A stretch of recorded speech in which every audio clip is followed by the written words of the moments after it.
So hello. I am Latonia Hendry, and thank you for tuning in to the A Woman's Soul Restored podcast. And today we have an awesome guest.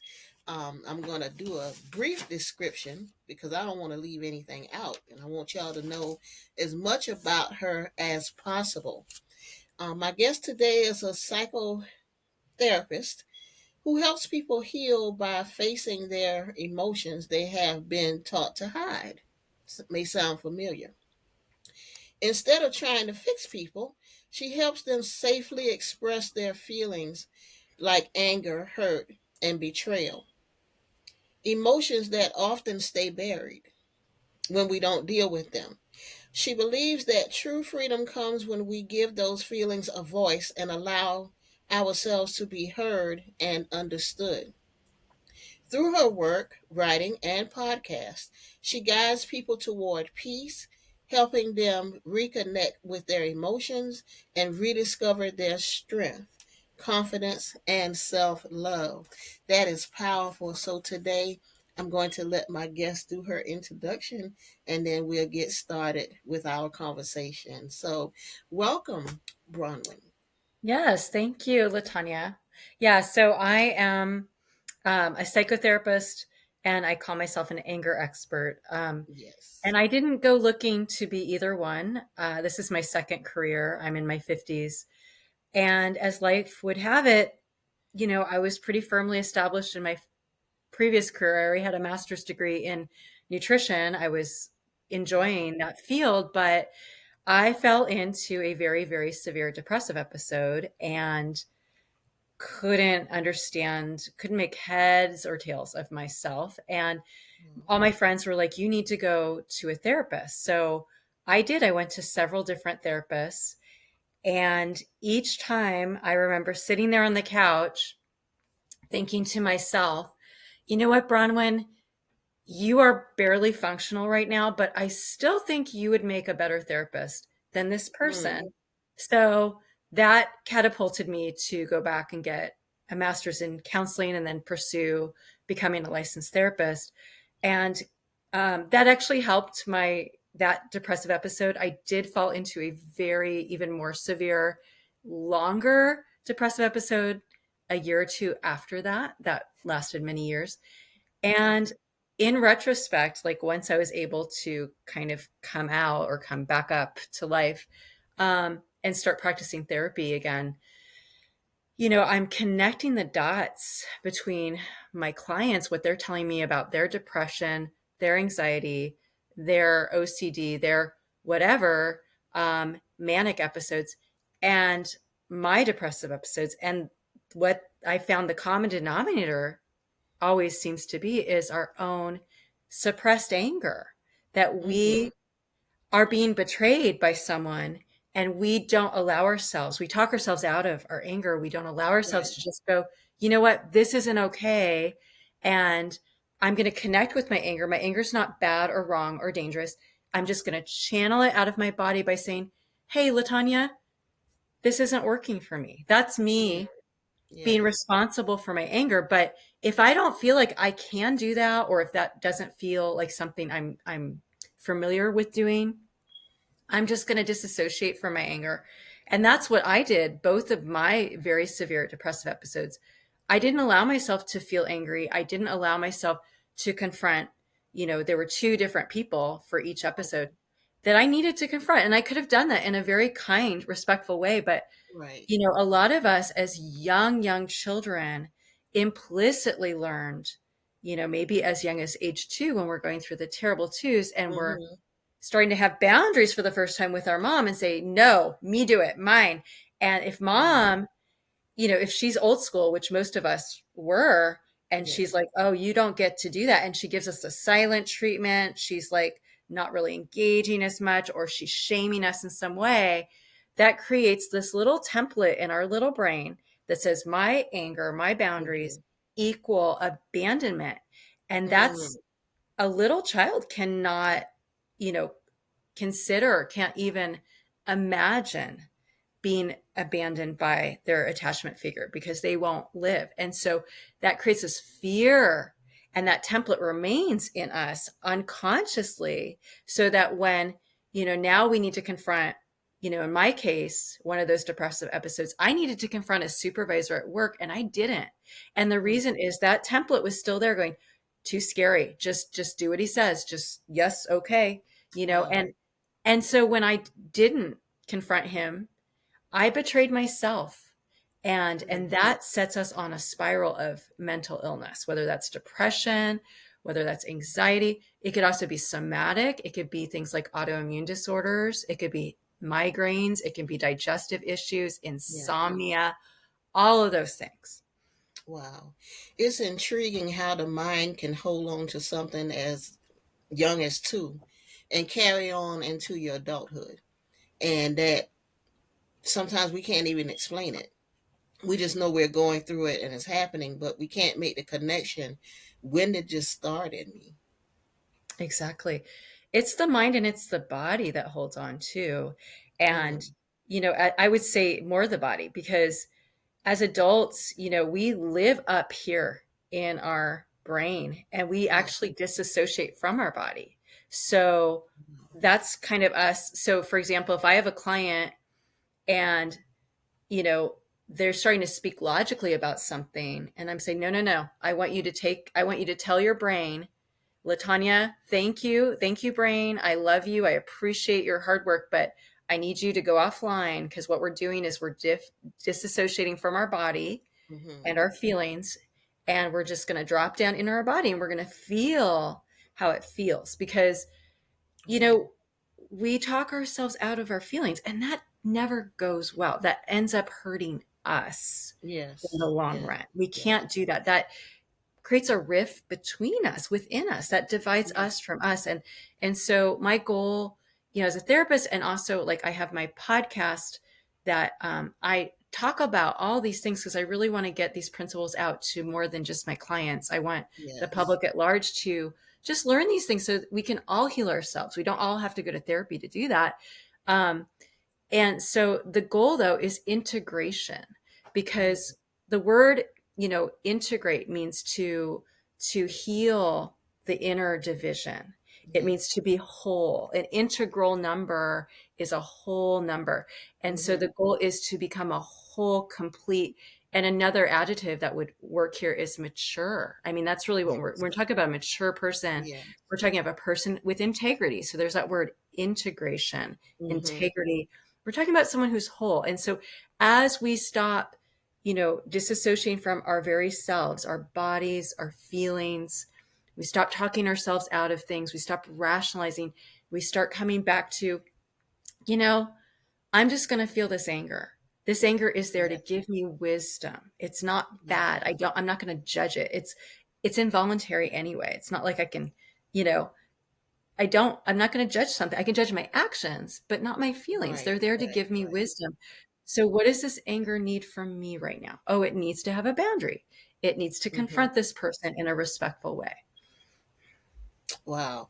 That was a lot summed up I very know. Sorry. beautifully. And no, no, no. You summed it up very well. And it was understandable to where, Oh, you know, we could follow along, because when we hear who you are as your title, it would be like she's going to give us a whole bunch of hard words that we're going to mm. have to take time and look up and pause. But I thank you for breaking that down and making it understandable to where we can still follow along and not try to look up Google something real quick and try to figure out what it means. So I thank you for that. um have you ever noticed how much lighter you feel when you let that stuff go, when you let that anger and just whatever's bottled up inside, you feel like you've let a weight go? Have you noticed that? It sounds like you've noticed that, but I sure I have. Yeah. have. I Yeah. have. I totally have. Do you want to share? But I'm curious to hear what your experience has been. Just as of recently, Mm, because right now I'm going through a medical situation with swollen all this mm, up here. mm, And it got very frustrating because I wasn't getting seen, and no, I wasn't getting heard. I was explaining what my symptoms was, and the doctors weren't listening. Oh, The company wasn't listening, and it just was an ordeal. So I kind of had let myself go. I wasn't taking care of myself like I was supposed to. yeah. And the Lord brought it to me that you're looking like what you're going through. You're looking like what you're feeling. And you need to take care of yourself. Because my hair was staying up on top of my head. I was a mess. Oh, And the people that were around me that loved me didn't say anything. They didn't say anything. I guess they didn't want to hurt my feelings or what have you. But that revelation brought me to the reality that I just need to let that go. It's going to work itself out. I'm going to get seen. I'm going to mm, get worked on, and whatever needs to be done is going to get done. But me holding on to it and worrying and getting frustrated is not solving anything. I had to just let it go. So mm, the first thing I done was, because I can't reach real high, but I did my hair, so I had to prop my arm up, and but I was mm, determined that I was not going to continue to look like how I was looking. mm, I was going to let it go and let it go completely. So today I'm okay. I'm mm, fine. Now, I'm tired of some things. I'm tired of hurting, and I'm tired of mm, just going through the humdrum of workman comp issues. mm, But I'm okay inside. I'm okay with, I don't have to worry about this. I know mm. it's going to get taken care of, and I'm going to be okay. So, Yeah, yeah, I do know when you let that weight go, and yeah, when stuff is pushing you down and you feel like you can't breathe, you literally feel like you can't breathe, hmm, like you're being smothered, and is horrible. And I didn't even realize it. I thought I was fine. I thought I was dealing with it, but I really wasn't. I was just pushing yeah. it down. Yeah. So there is a technical word for pushing it down that we use in like research called alexithymia, and it literally means not have giving words to how we're feeling, like holding it all inside. And there's been a lot of research that that is linked with autoimmune disorders. I mean, all kinds of autoimmune Wow. disorders, Wow. even to the point where children diagnosed at ages like 7 with type 1 diabetes, that's an Oh, autoimmune condition. And those right. children are ones who are holding it all inside. They're more likely to experience like emotional abuse at home. So Mm, when we express how we feel, we are literally externalizing it out of our body. So that is the good news. We do not have to confront the person that we're mm-hmm, angry at. We can, mm-hmm. and that is a good thing when we can. Not everyone is a safe person to confront. Right. But we Right. can still express that anger or that resentment or whatever feelings out of our body in fantasy. We don't need them to be there. So Yeah. I myself do this, and I recommend this to my clients. Write a fantasy letter where we're just Mm-hmm. like saying everything. I did this, and you know what? It can be so therapeutic. I did this actually for my father a few years ago, and I had to do it for myself to document things that my brain, it's so funny, as children of any age, we want to see our parents as God. We want to have them on that God throne. We don't want Yes. to take them down. And so my brain would remember some very abusive things he said and done, but only like one at a time. And when I started writing them down, I'm like, oh, there's like 30 things here. Mm-hmm. Wow, this is like a Wow. real pattern that it is still Yes. happening. It's still Wow. happening. That's the problem. And so I, documented that was so good for my brain to be like, I had to read Mm-hmm. it and read it and read it and just go, this is him. Like, this is who he is, to see it all at once. And then I, I sent him all the stuff in the email and I said, here's your pattern. Here's what you do. It's abusive. And here's what I'm going to do. I would love to continue to have a relationship with you if you admit this, if you own it, if you Mm-hmm. apologize, and if you change to become a safe person. And if you don't, we're not going to have a relationship. Yes. It's on you. And he never responded to that. So I haven't talked to him in 3 years, 3+ years. But here's the thing. as soon as I started writing all that down, writing my own anger about it too, expressing it out of my body, I previously had insomnia for 30 years. Wow. 30 years. My insomnia stopped. I was able to discontinue all my medications and I started sleeping like a Wow. baby when I finally expressed this resentment, this anger, allowed myself to just see it, feel it all at once, and do right by myself and stop betraying myself by Mm. pretending that he's not the person he really is, which is what I did for those 30 years. And so Wow.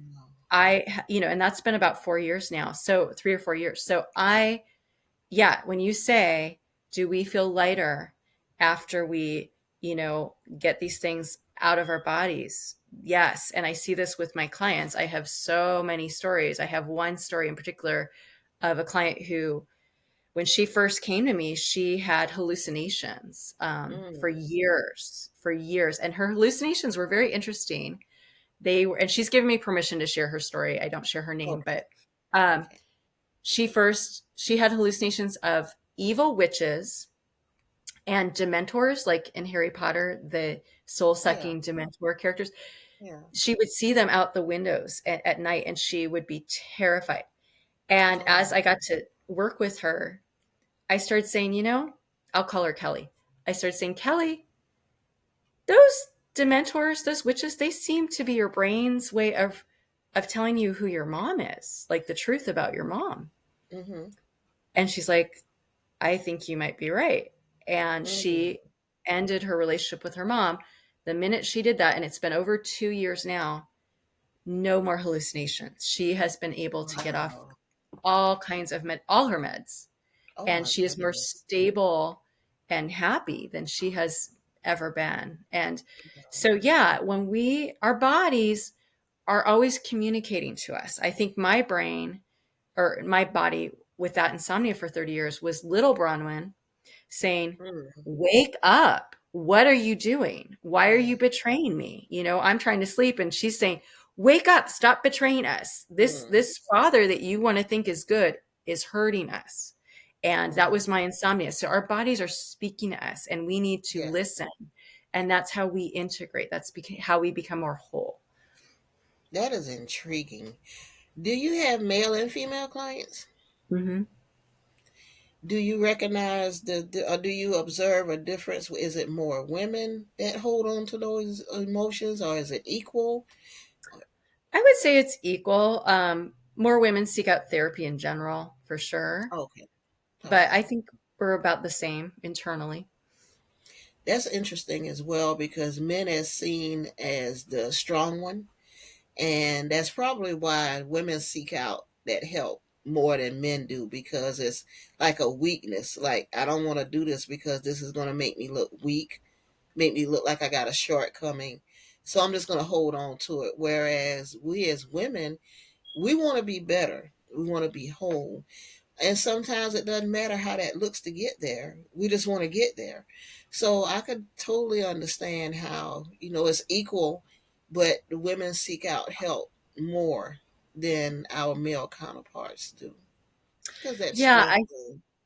I think that is because unfortunately little boys are taught not to cry. They're taught that Yes. that's Yes. shameful. And so Yes. they have that template where me showing vulnerable emotion or any kind of real vulnerability, I'm going to be abandoned, I'm going to be shamed, and they carry that with them the rest of their lives. And that is really tragic to me that we would treat humans differently because of the anatomy of their bodies from Yeah. birth. Mm-hmm. But it happens, and it's continuing to happen. And our boys are just, they're timid, but they don't show timidness. They show it as a defense mechanism. But That's deep interesting. down, it's like they want to share it. They want to say it. They want to be able to cry. Yeah. But then that'll question their manhood. You're not supposed to be crying. What you crying for? So they just, zip it up and act like everything's okay when it's really not. Well, that's what shame, we could talk about shame for a Hmm. minute. So, Hmm. as a Christian, I see shame as the real enemy of Yes. humanity. Shame is Yes. the enemy. So not another person, but the shame in that person. And Mm. so someone who like, like my father, who is abusive, I don't hate him. I actually hate the shame that Yes. is in him at work, because he's kind of collaborating with that shame to Mm. not admit the truth about how he's treated me, because that would create too much shame for him to Right. say, you're right, I was a monster, I'm sorry, so when we cooperate with our shame, we do very evil things, and we become Yes. evil people. But if we can see that shame, the shame is the evil, not us. And if we can dislodge that shame, Mm. then we're free, and we can say, you know what, Latonia, I'm sorry I hurt you. You're Yes. right to be angry with me. Yes. Thank you for Yes. sharing that. I want to do better. We can be humble, and we have this freedom, and then, you know, we can become integrated, but Mm. yeah, so shame to me is the enemy. And so you're talking about boys are shamed to have Mhm. that vulnerability, but if they can see, it's not me that will be rejected. It's the shame that, maybe my parents created when they looked at me that way, when I cried as a little boy. Mm. That's what I need to Yes. dislodge. And we can dislodge that shame. And so I actually do these exercises. I created these exercises I do with my clients, and then I teach people on my podcast to do them for themselves, called integration exercises, where we Mm. integrate with our inner child or our younger self. It could be my 25-year-old self, it could be my 5-year-old self. Um, and we dislodge the shame from that Wow. memory. So the memory is like the memory where we learn the shame. And the thing with shame is it is a learned Mhm. feeling. It's Yes. not a native emotion to humans, because children are born into the world, with anger, with happiness, with joy, with the whole gamut of Yes. emotions, but without shame. Shame is not native to humans. Shame is learned from other humans. Wow. Mhm. That is powerful. That is powerful. Um, and I never looked at it like that. That's a learned behavior. Many of the things we go through are learned behaviors. If we kind of put it in that context, that it had to come from somewhere, and it makes us feel some type of way, and in feeling that way, we become this thing almost that we're feeling, and it takes over. It kind of Yeah. consumes you. Mhm. So that's a key point and a very great insight about that. I'm really Yeah. enjoying this conversation, and I love to learn. I'm like a sponge up here. I like to Love absorb. it. Yeah, So can I yeah. share an example of what I did for myself? So I started doing these exercises because I started doing it for myself with my own shame. So can I Mm, share an example? yes, sure. Okay. And this is an example. You and anyone listening is free to take this and run with it, because as a model for what you can do to do the integration exercise. So a few years ago, my daughter and I got into I was going to say a squabble. That's a nice way of putting it. We got in a fight, and so what had happened, and I was triggered. I was Mm, triggered, and when we're triggered, we're not ourselves. It's right, like, I don't know who I just was, but that wasn't me. right, right, And right. that's shame. When shame shows up, we're not ourselves, and it's Mm, it's ugly. So a couple hours later, I was actually sitting on this chair that I'm on now, and I just, like, I said, I need to reflect on what just happened. Like, what was that? yeah. Why did I react the way I did? And so I closed my eyes. I ran through, our conversation, and I realized what I was triggered by most. So here's what happened. So I don't do well in the company of other people when it's silent.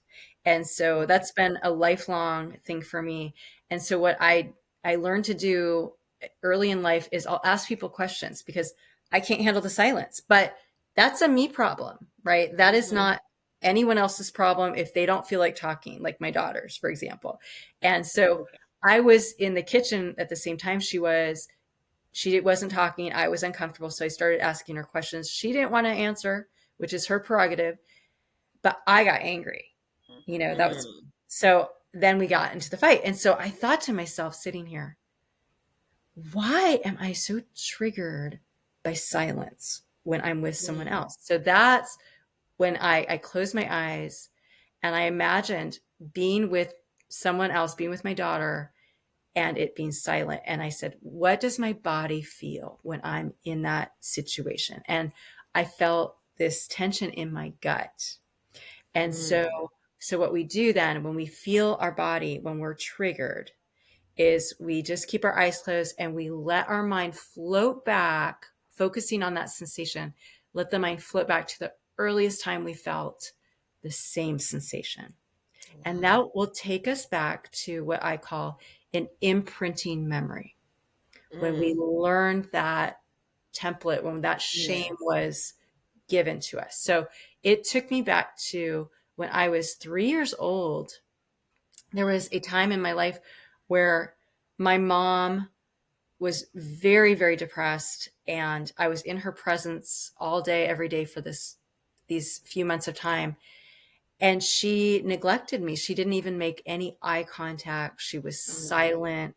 She didn't engage with me. She didn't listen to me. It was just, and that creates a lot of shame for a child, like Yes. so much shame, Yes. because Yes. children, we naturally conclude, we don't have the objectivity to say, my mom's really depressed. That's a her problem. We can't do that. So we Right. always say, that's a me problem.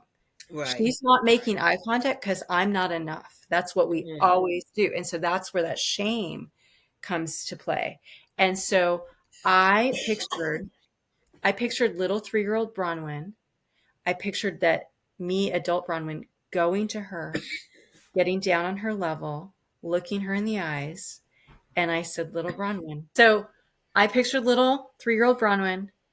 I go to her, I get down on her level, I look her in the eyes, and I say, little Bronwyn, I see how ashamed you feel at this Mm. level of neglect day in and day out from your mom. But I need you to see what I see. And I Mm. need you to see that her neglect is not a reflection of you being deficient or defective. Her neglect is 100% a reflection of her own deficiency right now. Right. And so Right. we're going to take all the shame that you feel and we're going to put it in this big cardboard box and we're going to give it back to her. And we're going to say, here you go, mom. This is yours, not ours. Return to owner. Do with it what you will. Mm. But it's not mine. I thought it was, and I was wrong. And Right. then I look little Bronwyn in the eyes and I say, I need you to see what I see when I see you. You are a precious little girl. And Yes. I am so pleased with you. And what has won my heart with you isn't what you do or how you look. It's what's on the inside. It's your heart, because your heart is good and you have won my approval and you will have my love until the day you leave this earth, and nothing can ever detract from that. And I will be in the front row seat of your life, your super fan, cheering you on. I will be that consistent, trustworthy mirror that you need, that always gives you a true reflection of your own worth and goodness, the only mirror that you can trust. And I will attune to you. I will prioritize your feelings because they matter to me. And I will meet your needs. And I am going to be that attachment figure that who is consistent from here on out instead of this mother person. And I'm rescuing you. I'm rescuing you from her and Mm. from everyone else that you look to nurture you, because that's my job first and foremost. And Yes. I'm going to take that on. And so we just do something like that. That's an integration exercise. And Wow. it heals and it dislodges that shame for good. It is so powerful. That is powerful, and it's beautiful too to connect with your younger self, your inner self, for that protection. that mom can't give or dad can't give, or Mhm. whatever person is in your life at that time and they can't give you that necessity that you need, you could pull within. Yes. That is so beautiful. Um, how does healing look? And I know that's going to vary from person to person, Mhm. but is it a commonality to how does healing actually look? Yeah, that's a great question. I think there is a commonality. I think so the goal again is healing is integrating with Mhm. ourselves. And it's in order to do that, we have to dislodge shame because shame creates divisions within us. And Yes. as we dislodge shame from different memories at different times, so that was one with my mom. I had one with my dad I had to do. I had other ones from different things in my life. We all do. As we go back to these memories, as we integrate with our younger selves, as we dislodge that shame, it changes our perspective. We start to see ourselves so differently. And Uh, it makes us powerful people in the best way. Powerful as in, I trust myself. Wow, I didn't used to trust myself. This wow. feels good. And you know what's so interesting is shame usually shows up in the gut and it causes all kinds of gut problems. I like Mm, from ulcerative colitis. I've had clients who've had that from the level of shame they've yeah. had, Yeah. from Crohn's disease, IBS, IBD, all these things. And when we when we dislodge that shame, we're connected to our gut. So we start trusting our gut. And that's what shame does. It kind of like exiles us from ourselves because I really believe that our core self is in our gut. And Yes. so Yeah. when I started dislodging the shame for me, I started trusting my gut again. And if someone Wow. was like being abusive, or being manipulative, I should say, all of a sudden my eyes were opened in the moment, which in the Yes. past, I would have just sat there and taken whatever kind of shame they were putting on me and just, yeah, oh, you must be right. But all of a Mhm. sudden, when I started healing, dislodging that shame, trusting my gut, I actually had someone who was really manipulative and who was trying to shame me. It was actually a pastor at the time. And I sat there and I just thought, oh, I know exactly what you're doing. I thought, I see what you're doing. You're trying to Mhm. shame me and it's Yeah. not going to work. And it was like there was this invisible force field that was protecting me. And so it's like we're savvy now. We're wiser, we're more confident, and we're powerful for good. How can we get in touch with you, your podcast, any materials that you have that you want to share today? Yeah. My podcast is called Angry at the Right Things, and you can Mm, find it wherever you subscribe to your podcast. And then I also have a YouTube channel, which is Angry at the Right okay. Things as well. And I have like so many videos. So I talk about all of this. And I lead people through the integration exercise. That's really my goal is for people to bypass therapy. If you don't have to go to therapy, be your own therapist. And Right. we can all do this for ourselves. Yes. Yes. Awesome.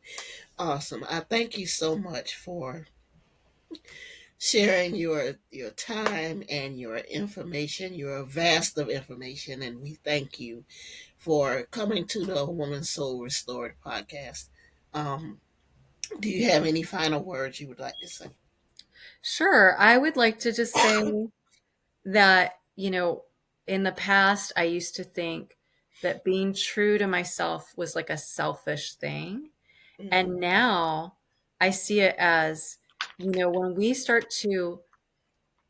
stop betraying ourselves, when we start being true to ourselves, we start to flourish. And if you think about like a tree that's a flourishing tree, it creates habitat for thousands of creatures. It creates shade and fruit and food and refuge for humans and creatures alike. And yes. so there's nothing selfish about our flourishing. We need more humans who are flourishing humans. So Yeah. we need to learn to be true to ourselves and stop betraying ourselves. That is awesome for parting words. And once again, I thank you so much for sharing yourself with us today. Um, so in our emails, please send me links and what have you, and I can share them when I do air this broadcast. Absolutely. So yes, so thank you once again. I am Latonia Y. Hendry. You can send an email to a woman soul restored at gmail.com. The website is livelifenow.lovelifenow.net. And of course, the Facebook page is A Woman Soul Restored. So for myself and Bronwyn, we thank you for listening today. And remember, it's never too late for your soul to be restored. Be blessed. Thank you so much again. Thank you, Latonia.